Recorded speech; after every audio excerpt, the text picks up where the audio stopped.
перейдем к свисту? Да. Я готов. Пожалуйста. Уважаемый шумер, пожалуйста, помоги мне. Побольше сделай. Все, я готов. Ты готов?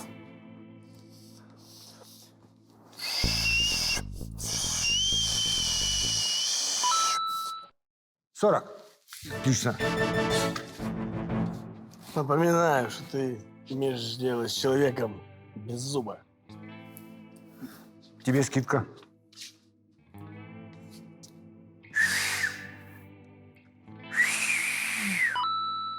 Был бы зуб, знаешь, как бы свистнул бы.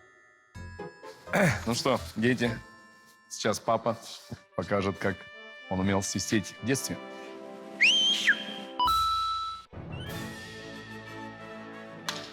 Итак, в результате несложного эксперимента в номинации «Самый громкий свист» победил Сергей Исаев.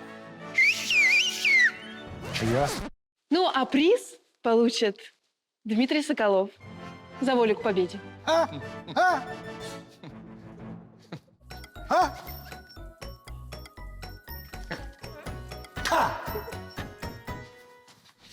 Все?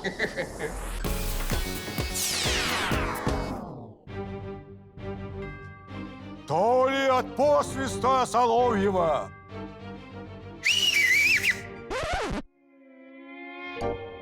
то ли от покрика звериного.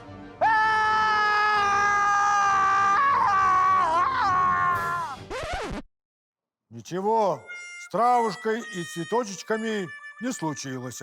Запускай детей!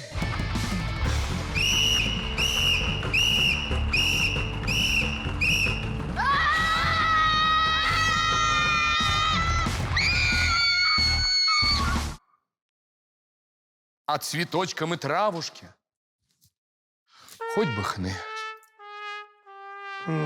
Да.